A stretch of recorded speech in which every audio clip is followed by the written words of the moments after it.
नमस्कार। जैसे कि आपको पता है 19 तारीख का दो शिफ्ट और 20 तारीख का पहला शिफ्ट कैंसिल हो चुका है जो कि रीशेड्यूल होगा। तो मैं यही आशा करता हूँ कि पेशेंस रखिए, क्योंकि इतना दिन से जो मेहनत कर रहे हैं वो बेकार हो जाएगा। इसीलिए किसी भी हालत में भी आप टॉर्च मत छोड़िए, क्योंकि अगर आप अभी से पेशेंस खो के अगर टच छोड़ देंगे तो फिर आपका जो इतना दिन का मेहनत है वो सब बेकार हो जाएगा। हमें पता है कि कैसे फील होता होगा अभी, फिर भी आप पेशेंस रखिए और किसी भी हालत में आप टच ना छोड़िए, क्योंकि अगर आप टच छोड़ देंगे तो फिर इतना दिन का मेहनत सब पानी हो जाएगा, बेकार हो जाएगा।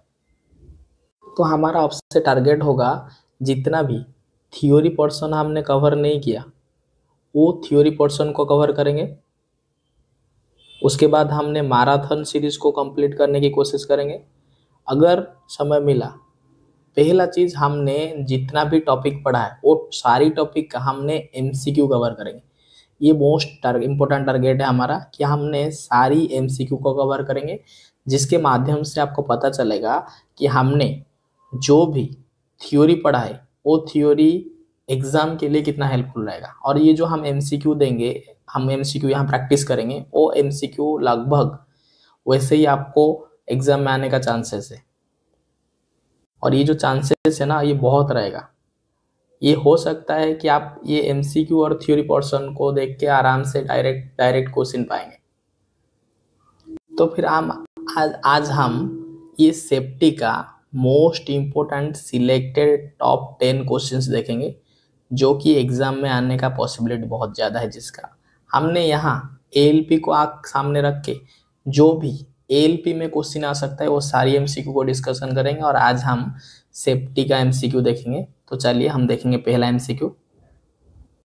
पहला एमसीक्यू दिया है अन एक्सीडेंट इज। जो एक्सीडेंट है वो क्या है? अन एक्सीडेंट इज क्या है? ऑप्शन में दिया है ऑन प्लान्ड इवेंट। ये कोई प्लान करके नहीं आता है। नॉन कंट्रोल इवेंट है, इसमें कोई कंट्रोल नहीं किया जा सकता है। ऑन डिजेबल, इसके लिए कोई पहले सोचा नहीं होगा कि ये आएगा। तो ये एक्सीडेंट क्या है? ना कंट्रोल नहीं किया जा सकता है, प्लान भी नहीं किया जा सकता है। मतलब एक्सीडेंट आएगा ऐसा कोई प्लान नहीं होता है। और डिजेबल, इसको भी कोई इच्छा भी नहीं करता है।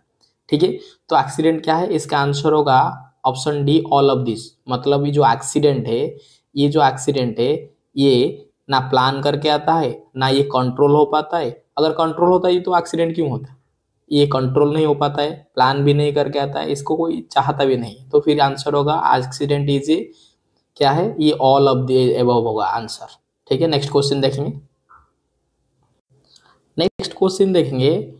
Which one of the following is not the cost due to an accident. Accident के कारण क्या इफेक्ट पड़ता है? अगर नॉर्मली समझेंगे, जो कॉस्ट होता है एक्सीडेंट के कारण क्या क्या इफेक्ट होता है ये बोला है। इफेक्ट नहीं होता है बोला है, not the cost due to accident.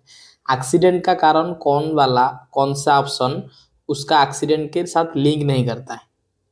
मतलब ये समझ सकते हैं एक्सीडेंट के होने से कौन सा चीज को फर्क नहीं पड़ता है। तो क्या देखेंगे? ऑप्शन दिया है एक में the cost due to damage to the machine, tool, material and property. देखिए एक्सीडेंट होने से जो डैमेज, चाहे मशीन हो, चाहे टूल हो, चाहे मटेरियल हो, चाहे प्रॉपर्टी हो, उसका डैमेज होता है। तो फिर ये क्या होगा ना, ये एक्सीडेंट के कारण ही होता है। एक्सीडेंट होने से आपका जो टूल्स हो, मशीन हो, मटेरियल हो, प्रॉपर्टी हो, सब डैमेज होता है। ठीक है। और सेकेंड ऑप्शन दिया है cost of loss of time of the injured person. जो पर्सन इंज्योर्ड होगा उसका टाइम लॉस होगा, क्योंकि अगर बहुत ज़्यादा इंज्योर्ड होगा तो फिर उसको ट्रीटमेंट लेना पड़ेगा। तो फिर ये भी एक्सीडेंट के कारण होता है। और ये भी एक्सीडेंट होने से ये भी होता है, लॉस होता है, डैमेज होता है, टाइम लॉस होता है इंज्योर्ड पर्सन का। और थर्ड चीज़ है cost of compensation and medical aid. अगर एक्सीडेंट होगा तो फिर उसको कॉम्पनसेशन देना पड़ेगा, उसको मेडिकल एड भी चाहिए होता है, जो जिस पर्सन का एक्सीडेंट हुआ है। ठीक है, तो ये भी एक्सीडेंट के कारण होता है। लेकिन जो cost due to increase in production, मतलब ऐसा नहीं होता है कि आपका किसी का एक्सीडेंट हुआ और उसके बाद प्रोडक्शन इंक्रीज हो गया। प्रोडक्शन इंक्रीज होने के एक्सीडेंट के साथ कोई लिंक नहीं। प्रोडक्शन इंक्रीज नहीं होता है एक्सीडेंट से। कॉस्ट डैमेज हो सकता है, प्रॉपर्टी मशीन टूल मटेरियल, ये टाइम लॉस हो सकता है इंज्योर पर्सन का, ये कॉम्पोंसेशन और मेडिकल आर्ट लग सकता है। लेकिन एक्सीडेंट होने से कोई कंपनी का प्रोडक्शन इंक्रीज नहीं होता है। तो फिर ये क्या है, not cost due to an accident, क्या होगा, ऑप्शन डी होगा आंसर। नेक्स्ट क्वेश्चन देखेंगे। नेक्स्ट क्वेश्चन दिया है the safe way of working, working का सेफ वे क्या है। आप हम कैसे काम करेंगे कि हमारा जो वर्किंग है उसमें कोई नुकसान नहीं होगा।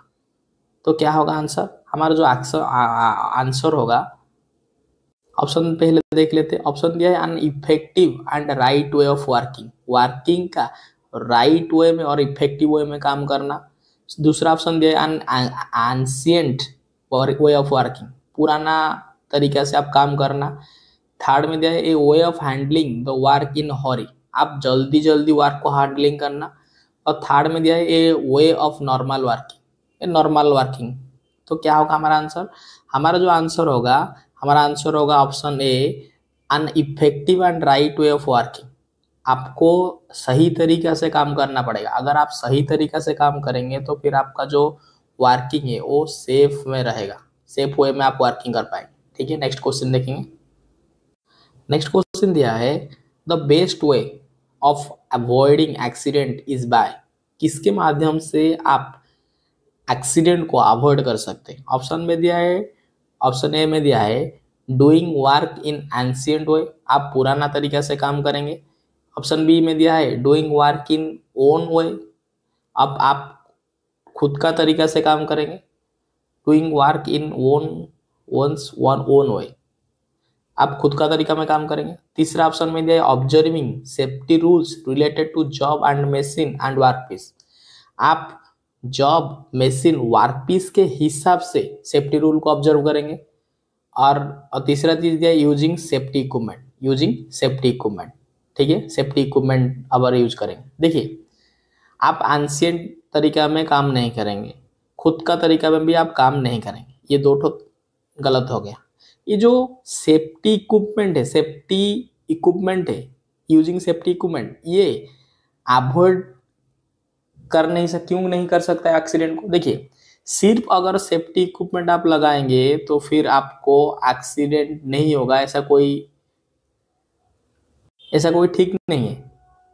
आप वर्किंग कंडीशन को देख के ही इक्विपमेंट यूज करेंगे। जैसे आप क्या करेंगे, आप ग्राइंडिंग करने के लिए जो वेल्डिंग वाला ग्लासेस है, डार्क ग्लासेस है, अगर उसको पहन के वेल्डिंग करेंगे, ग्राइंडिंग करेंगे तो फिर क्या होगा, आपको कुछ नहीं दिखेगा, एक्सीडेंट हो सकता है। ये सेफ्टी इक्विपमेंट भी है, जो वेल्डिंग स्क्रीन है वो भी सेफ्टी इक्विपमेंट है, और गॉगल्स भी सेफ्टी इक्विपमेंट है, सेफ्टी गॉगल्स। लेकिन आप वेल्डिंग के टाइम सेफ्टी जो स्क्रीन है उसको यूज करेंगे, और ग्राइंडिंग के टाइम आप क्या करेंगे, सेफ्टी गॉगल्स को यूज करेंगे। तो सिर्फ इक्विपमेंट में आप एक्सीडेंट को अवॉइड नहीं कर सकते। एक्सीडेंट को अवॉइड करने के लिए इक्विपमेंट का सही इस्तेमाल होना चाहिए। जिस जगह जिस इक्विपमेंट का जरूरत है उसी इक्विपमेंट का आपको यूज करना पड़ेगा। तो फिर इसका आंसर क्या होगा, अवॉइड एक्सीडेंट को कैसे करेंगे ना, जो जॉब है और जो मशीन है और जो वर्कपीस है, जिस जॉब और मशीन वर्कप्लेस में आप काम करेंगे उसी हिसाब से ही आपको सेफ्टी रूल ऑब्जर्व करना पड़ेगा। दो सेफ्टी रूल ऑब्जर्व करेंगे related to job machine and workplace machine job के हिसाब से ही आप सेफ्टी रूल ऑब्जर्व करेंगे, तभी आप क्या करेंगे ना, एक्सीडेंट को अवॉइड कर सकते हैं। ठीक है, तो हमारा आंसर होगा ऑप्शन सी। नेक्स्ट क्वेश्चन देखेंगे। नेक्स्ट क्वेश्चन दिया है in case of an accident the victim should immediately be, victim क्या है पता है, जिस पर्सन का एक्सीडेंट हुआ है उसको विक्टिम बोलते हैं। ठीक है, जब एक्सीडेंट होता है विक्टिम के साथ क्या इमीडिएटली क्या करना चाहिए। ऑप्शन में दिया है आस्क टू टेक रेस्ट, क्या आप जिसका एक्सीडेंट हुआ है उसको रेस्ट करने के लिए बोलेंगे। सेकेंड ऑप्शन में दिया है inquiry about the accident, accident कैसे हुआ है पहले आप इन्वेस्टिगेशन करेंगे। थर्ड में दिया है अटेंड टू इमीडिएटली, आप विक्टिम को इमीडिएटली अटेंड करेंगे। अटेंड मतलब आप उसको फास्ट एड देंगे और उसको और नियरेस्ट हॉस्पिटल में भेजेंगे, या अटेंड इमिडिएटली। और थर्ड फोर्थ ऑप्शन में दिया है left to himself without treatment. आप क्या करेंगे, जिसका एक्सीडेंट है उसको उसी तरह छोड़ देंगे। तो आपको जो क्या करना चाहिए, आपको उसको इमिडिएटली उसको अटेंड करना चाहिए इमिडिएटली। ठीक है, तो विक्टिम के साथ आपको क्या करना होगा, विक्टिम के साथ आपको इमिडिएटली अटेंड करना पड़ेगा। विक्टिम को आप अटेंड करके आपको आप फास्ट एड देंगे और नियरेस्ट हॉस्पिटल को भेजेंगे। तो हमारा आंसर होगा option c, attend to immediately. ठीक है, नेक्स्ट क्वेश्चन देखें। नेक्स्ट क्वेश्चन दिया है an oily floor should be clean. एक फ्लोर है, फ्लोर चट्टान है, एक फ्लोर के वो नीचे क्या है ना, ऑयल गिरा है। तो फिर उस फ्लोर में आपको काम करने का बहुत डेंजर है, क्योंकि उस ऑयली फ्लोर में आप जब काम करेंगे तो फिर आपका पैर स्लिप हो सकता है। इसीलिए उस ऑयल को उस फ्लोर से रिमूव करने के लिए आप क्या करेंगे ना, आप यूज करेंगे सॉडस्ट और सैंड यूज करेंगे। इसका आंसर होगा सॉडस्ट या सैंड। सैंड तो आपको पता है, बालू यूज करेंगे, बालू उसका ऊपर गिरा देंगे जिस सरफेस में, जिस फ्लोर में ऑयल गिरा है। सॉडस्ट क्या होता है, जो लकड़ी को काटने के बाद जो जो डस्ट निकलता है उसको सॉडस्ट बोलते हैं। मतलब कटिंग चिप्स बोल सकते हैं, मेटल में कटिंग चिप्स निकलता है और वो लकड़ी को काटने के बाद वो छोटा छोटा डस्ट निकलता है, उसको सॉ डस्ट बोलते हैं। तो ऑयली फ्लोर को क्लीन करने के लिए आप क्या करेंगे, वो फ्लोर के ऊपर आप सॉ डस्ट यूज करेंगे, डालेंगे, और क्या डाल सकते हैं, वो सैंड भी डाल सकते हैं। ठीक है, ऑप्शन ए में दिया है कॉटन वेस्ट। आप कॉटन वेस्ट डालेंगे, ये नहीं, गलत है। आप वाटर डालेंगे, वाटर भी नहीं डालेंगे, क्योंकि वाटर डालने से फिर क्या होगा, वो फिर गीला हो जाएगा। और कार्बन डाइऑक्साइड में आप स्प्रे नहीं करेंगे। तो हमारा आपका आंसर क्या होगा, आपका आंसर होगा ऑयली फ्लोर के ऊपर सॉ डस्ट और सैंड अप्लाई करेंगे। ऑप्शन सी होगा आंसर। नेक्स्ट क्वेश्चन देखेंगे। नेक्स्ट क्वेश्चन दिया है fire is a combination of. ये जो फायर है, आग, आग कैसे लगता है, fire is a combination of, किस किस को मिला के फायर बनता है। देखिए, अगर आप एक गरम लोहा लेंगे और ये गरम लोहा को कोई कागज पेपर के साथ टच करेंगे,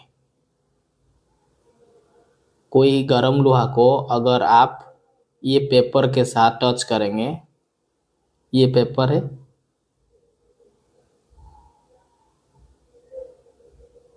ये पेपर है, ठीक है। अगर गरम लोहा का अगर पेपर के साथ टच करेंगे तो फिर ये क्या होगा, इसमें फायर फायर होगा। ये क्या होगा, फायर होगा।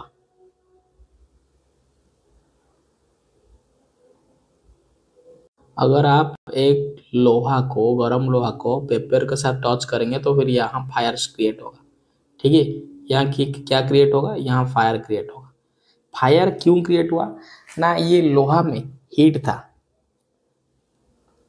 ये लोहा में हीट था, और ये जो पेपर है वो फ्यूल है, और ये इसका एनवायरनमेंट में ऑक्सीजन प्रेजेंट है।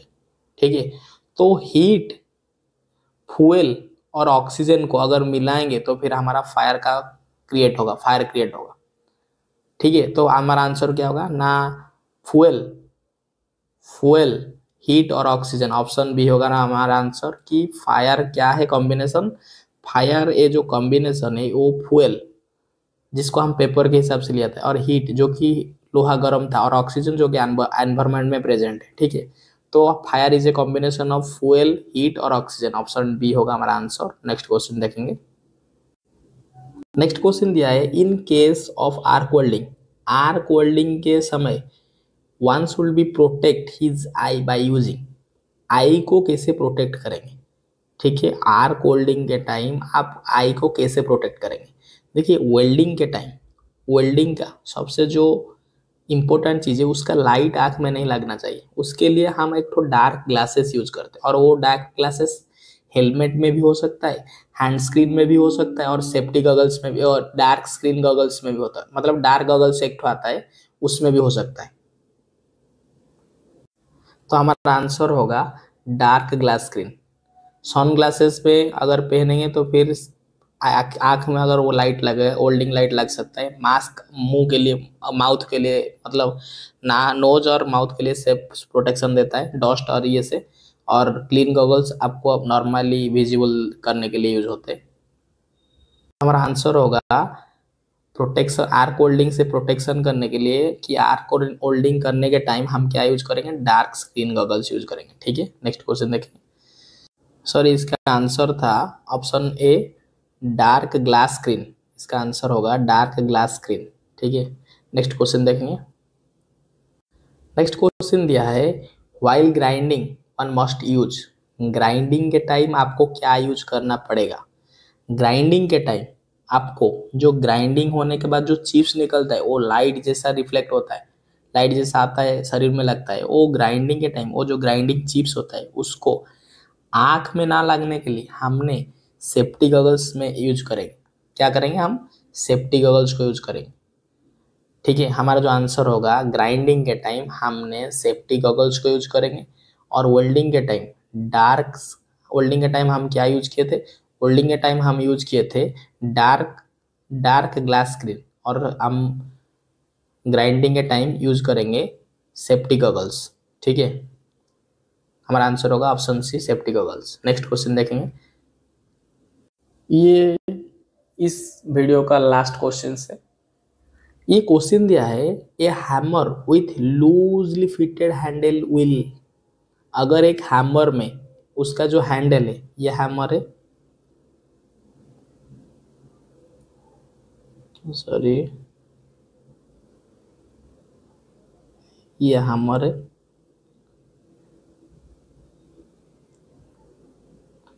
ठीक है, ये हैमर है, इसका जो हैंडल है, ये जो हैंडल है, ये हैंडल क्या हुआ है, ये लूज फिटेड है। ये हैंडल और हेड के साथ, हैमर हेड के साथ क्या है, लूजली फिटेड है। अगर इसको हम यूज करेंगे तो फिर क्या होगा ना, ये जो हैमरिंग के करने के टाइम ये जो पार्ट्स है, ये पार्ट्स हैंडल से अलग हो जाएगा और किसी का सर में लग सकता है, किसी का बॉडी में लग सकता है, किसी दूसरा पार्ट्स में लग सकता है। तो क्या होता है, अगर लूजली फिटेड हैमर अगर हम यूज करेंगे तो फिर ये क्या होगा, ऑप्शन ए होगा ना हमारा आंसर, जिसमें लिखा है fly away and cause accident. अगर लूज फिटेड हैमर अगर हम लूज फिटेड हैमर यूज करेंगे तो फिर क्या होगा ना, ये जो हेड है वो हैंडल से अलग होके एक्सीडेंट हो सकता है। किसी का सर में लग सकता है, किसी का बॉडी में लग सकता है, किसी मशीन पार्ट्स में लग सकता है। ठीक है, लूज फिटेड हैमर इसीलिए आप यूज नहीं करेंगे। हैमर यूज करने से पहले उसका हैंडल देखेंगे अच्छा से फिट हुआ है नहीं। ठीक है, अगर लूज फिटेड है तो फिर आप यूज नहीं करेंगे, क्योंकि अगर लूज फिटेड हैमर आप यूज करेंगे तो फिर क्या होगा, उसका जो हेड पर्सन है वो फ्लाई अवे, वो उड़ निकल के किसी का सर में लग सकता है, किसी का बॉडी में लग सकता है। ठीक है, आज का ये लास्ट क्वेश्चन था। आज के लिए इतना ही, धन्यवाद।